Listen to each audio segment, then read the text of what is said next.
So we're talking about, well, I guess we should say hello.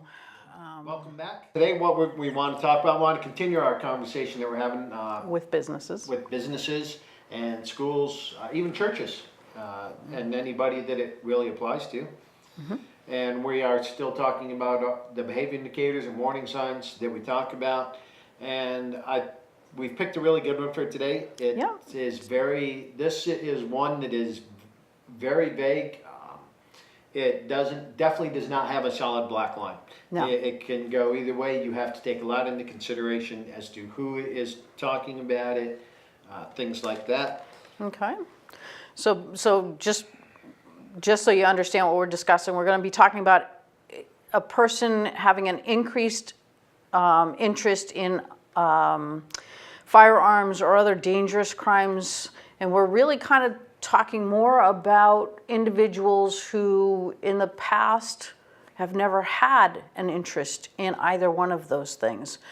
So a good for instance. Well, the biggest thing with this is increase, and I want to reiterate also what we've talked about before is the change in behavior. Yes. And a great example, if I was having a conversation with someone and I was talking about, I just bought a new gun or I'm going to the range, and you're not going to give that a second thought. No, because of your background. Exactly. And anybody that knows my background knows that is normal conversation for me.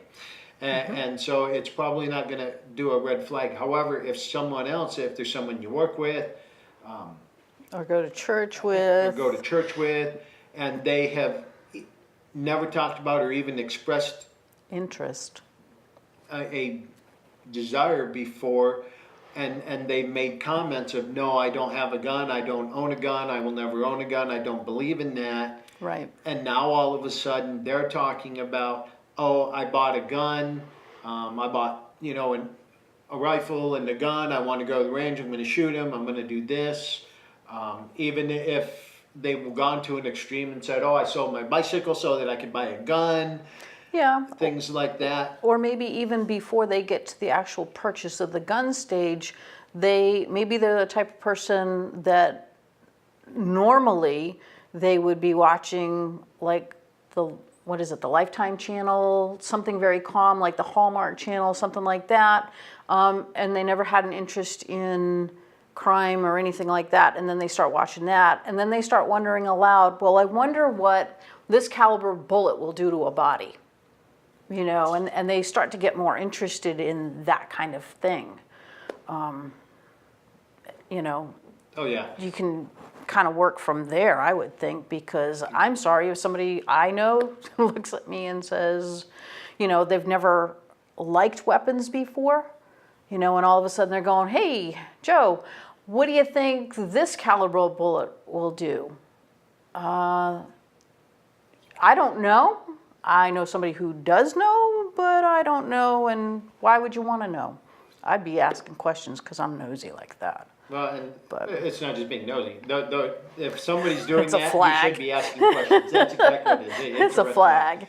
And that's why it's a very complex, because even if they're talking about shooting or they're talking about different things like what you were saying, they used to watch Hallmark Channel. Now they're all interested in what would be the perfect crime and how could I do the perfect crime and what does it involve and things like Right. that. And even, kind of going back to firearms for a minute, if they're talking about going to the range and shooting a paper target, or are they talking about, and all of their interest is, well, what would hurt somebody worse with only Right. one shot, or what would kill somebody quicker than, so there's a lot that really needs to be taken into consideration with this, and there's so many different ways it can go. This is probably one of the most difficult ones. It's why we picked this one to do, Right.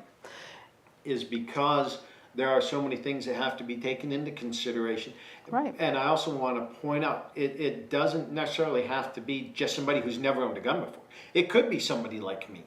If, I've always talked about just going to the range, shooting at paper target, and now all of a sudden I'm holding conversations like that. There is absolutely nothing wrong with questioning somebody like me about that. Why the sudden change, and all of a sudden you're talking about this when you should just talk about shooting it at a paper target on a range? Now why all of a sudden, Yeah. am I talking about the different ballistics of what it does to somebody when it hits them and things like that. Right.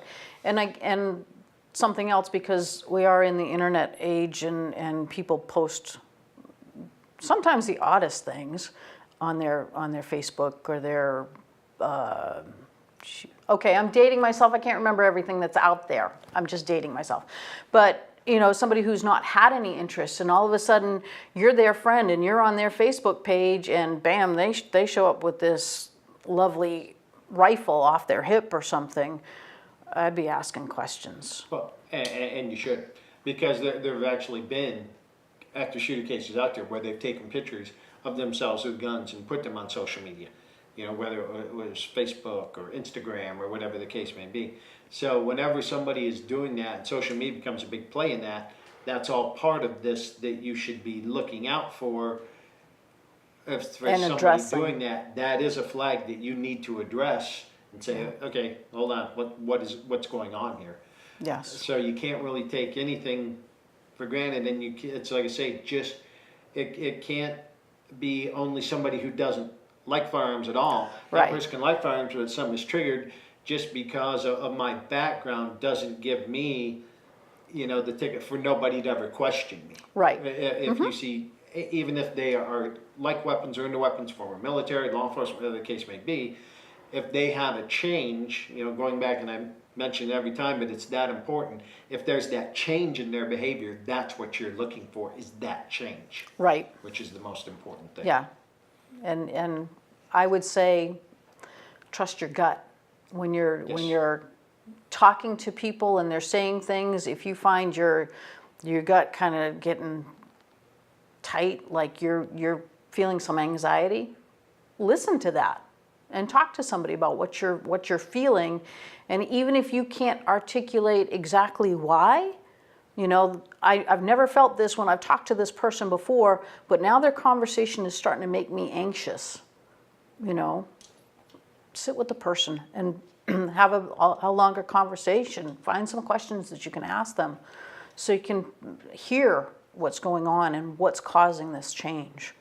And So. I think we've done it. It's happened almost everybody all the time. You've talked to someone, and then after you walk away, you think, or say to somebody else, okay, that person seemed different. Yes. Those are the differences that you need to address. Yes. So, absolutely right. All right. So that's it for this week. Thanks for coming in and listening and talking to us through your comments. If you have any comments, if you have any questions, please send them to us at info@roncsecurity-solutions.com. Check our website, www.roncsecurity-solutions.com, for more information. And have a great week. Reduce, react, recover.